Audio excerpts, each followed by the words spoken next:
યમુનાના પાણી જતા રે કાનાને જોઈ એની અમને લાગી માયા રે સદબુદ્ધ પીળા રે પીતાંબર તેરા અમારા મનડાને અમારા કાળજ કોરા રે કાનાને યમુનાના પાણી જતા રે કાનાને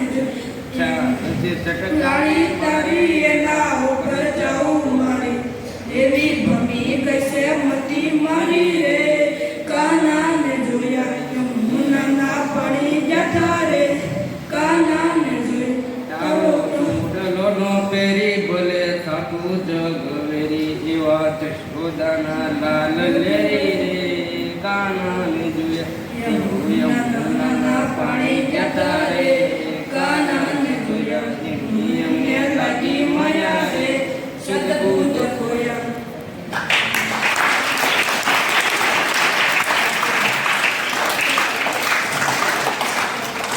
સરસ મજાનો ભજન બોલ્યા બાદ મુંબઈના જમરાજભાઈને દોર કર્યો.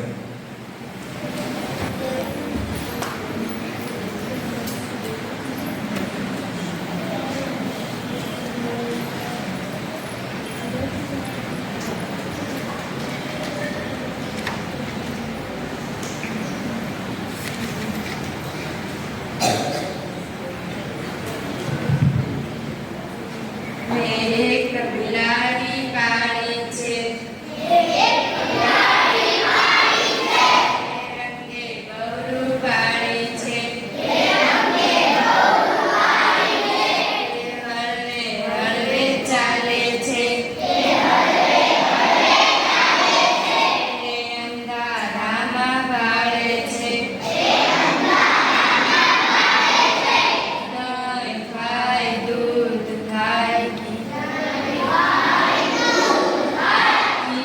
ચટપટ ચાટી જાય એ ઉંદરને ચટપટ ચાલે છે કબૂતરાથી વીતી ચાલે છે એના દિલ પર ડાક છે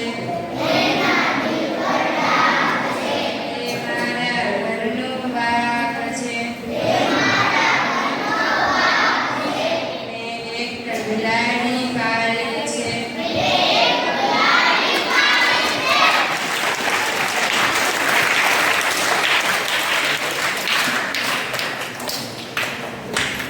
સરસ મજાનો બારગીર કોલેજ પર સ્પીચ લઈને આવશે આશિષ સર.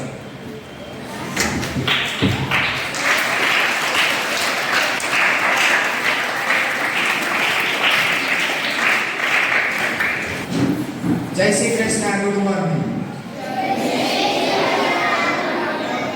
અહીં ઉપસ્થિત આચાર્યશ્રી તથા સમગ્ર સ્ટાફગણ તથા મારા પુષ્પ સમાન ખીલી રહેલા વહાલા વિદ્યાર્થી મિત્રો, આજનો દિવસ એટલે કે 5 સપ્ટેમ્બરના દિવસે આપણી શાળા અને સમગ્ર દેશમાં ડોક્ટર સર્વપલ્લી રાધાકૃષ્ણના જન્મદિવસ નિમિત્તે આજે શિક્ષક દિવસની ઉજવણી કરવા જઈ રહ્યા છીએ. ત્યારે મારી સમક્ષ ઘણા એવા વિદ્યાર્થી મિત્રોએ આ શિક્ષક દિવસમાં ભાગ લીધો છે. તો આ શિક્ષક મિત્રો તમને આજે જે કંઈ અભ્યાસ કરાવે તે શાંતિથી અભ્યાસ કરજો અને આજે ખાસ શિસ્ત બાબતે મારે કે શિક્ષક મિત્રોને તમને કંઈ ન કહેવું પડે તેનું ધ્યાન રાખજો. શાળા તથા શાળા પરિવાર તરફથી આપ સર્વને શિક્ષક દિવસની હાર્દિક શુભેચ્છા પાઠવે છે. જય હિન્દ, જય Bharat.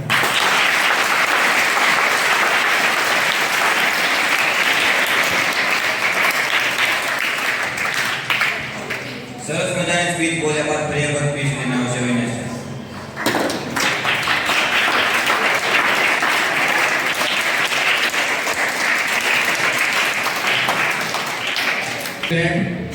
I want to say 2 or 3 words about Teacher Day. Teacher Day is the famous festival of India. It is also called festival. This is celebrated in the month of September in every year. This day in Dr. Sarvapalli Radhakrishnan born day.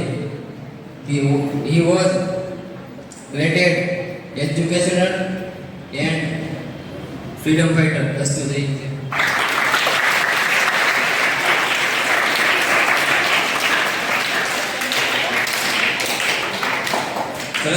Speech બોલ્યા બાદ બે શબ્દો લેના છે ready.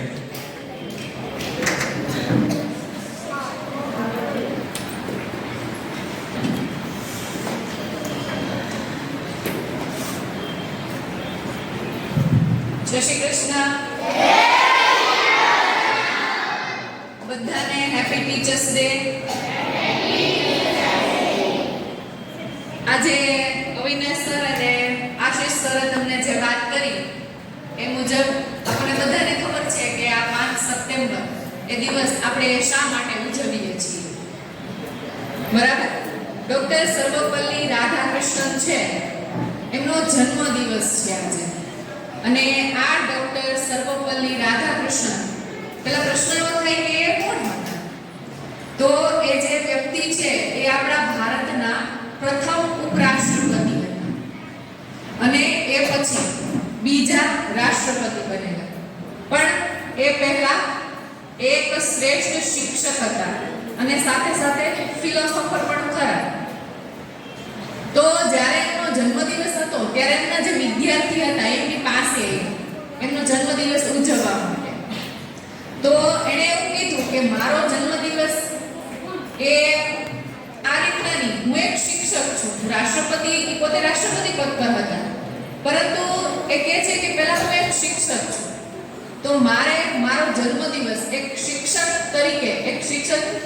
તરીકે તમે એ ઉજવો તો મને વધારે ગમશે.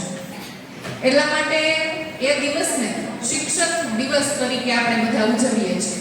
હવે શિક્ષક દિવસ એટલે એવું નહીં કે ટીચર બનવાનું, ભણાવવાનું. શિક્ષક દિવસ એટલે તમને જે આખું વર્ષ જે શિક્ષકો ભણાવે છે એનો આભાર વ્યક્ત કરવાનો દિવસ છે. કારણ કે એની આગળથી તમે ઘણું શીખો છો ને.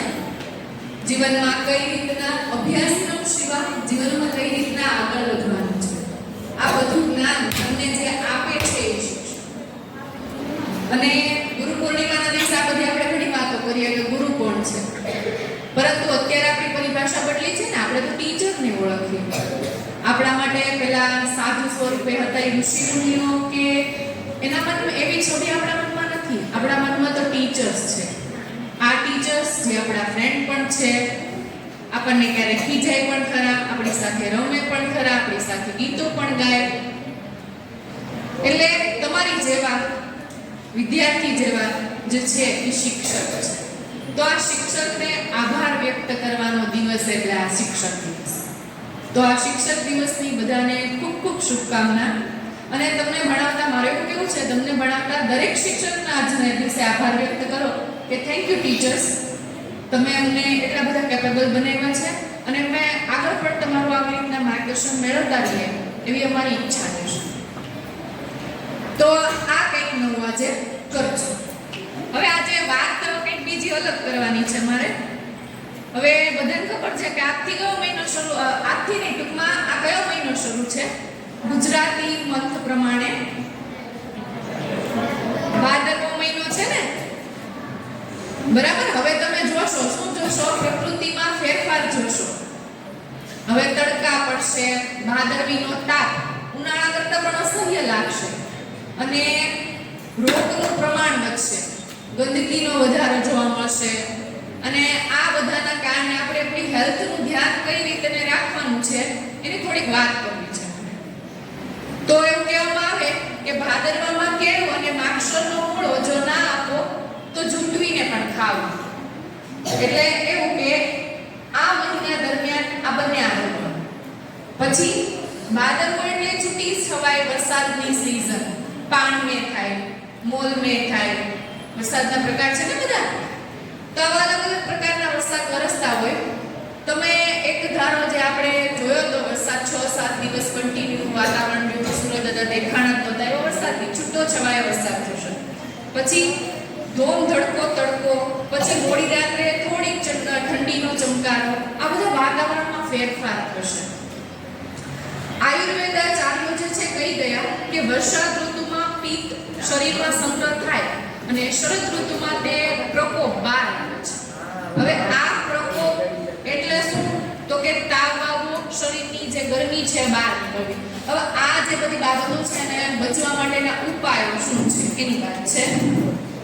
જેમાં ભાદરવાના 30 દિવસ રોજ રાતે સૂતા પહેલા સુદર્શન હોય ને એની 2-3 ટીકડી તમે ચાવી શકો. પછી ભાદરવા સુદ ત્રીજ યાની કે કેવડા ત્રીજ છે ને એ દિવસે વ્રત હોય અને ભાદરવા સુદ ચોથ 11 દિવસ ગણેશજીના દુર્વા અને દેશી ઘીના ગોળવાળા લાડુ આપો, જેનાથી પિત્ત પ્રકોપ છે શાંત થઈ શકે. અનુકૂળતા હોય તો ભાદરવાના દિવસે 30 દિવસ દૂધ, ચોખા, સાકર, ખીર, ગળ્યું દૂધ વગેરે આ બધું છે એ વકરેલા પિત્તનું જાની દુશ્મન છે, એટલે કે આ બધી વસ્તુઓ તમે આરોગી શકો છો. અને હમણાં થોડાક સમય પછી શ્રાદ્ધ પણ શરૂ થશે ને, તો એટલા માટે આપણે મોસ્ટ ઓફ જોઈએ કે શ્રાદ્ધમાં હોય ખીર વધારે ખાતા હોય છે, તો એનો એક રીઝન આ પણ ગણી શકાય. જેની છાલ પર કથ્થઈ કાળા ડાઘ હોય એવા 3-4 કેળા લેવાના, એને મસળીને એમાં ઘી, સાકર, 3 ઇલાયચી ઉમેરીને જમવા સાથે તમે લઈ શકો. ભૂલે ચૂકે ખાટી છાશ ના પીવી જોઈએ.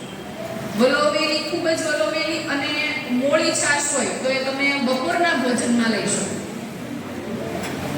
ઠંડી પોરે પરસેવો વળે એટલું ચાલવું જોઈએ. શરીરની અનુકૂળતા મુજબ 5 કિલોમીટર દોડી શકો તો વહેલે, બરાબર. તમારા શરીરને થોડુંક શારીરિક વર્ક કરાવવાનું છે, જેના કારણે શરીરને પરસેવો વળે એટલે શરીરની અંદર રહેલા નકામા તત્વો જે છે એ બહાર. નવરાત્રીમાં ઠંડી અને ચાંદની રાતમાં રાસ ગરબાના આયોજન પાછળનું એક કારણ આ છે. શું કામ? કારણ કે તમે શારીરિક રીતે એક્ટિવ રહેશો ને, શરીરને હલનચલન થશે. આયુર્વેદાચાર્યોએ શરદને રોગોની માતા કહી છે, એટલે રોગાણુસારની માતા. યમની દાટ પણ કહી શકાય. આપણે એક આશીર્વાદ પ્રચલિત હતા, શું? શતમ જીવેમ શરદ, એટલે કે આવી 100 શરદ સુખરૂપ જીવી જાઓ એવી શુભેચ્છા આપવામાં આવતી. એટલે ટૂંકમાં આ જે અમુક બાબતો મેં કીધી છે એનું ધ્યાન રાખવાનું. ખોરાકમાં ધ્યાન રાખો, પછી થોડુંક શરીરને એક્ટિવ રાખો, જેના કારણે તમે રોગિષ્ટ ના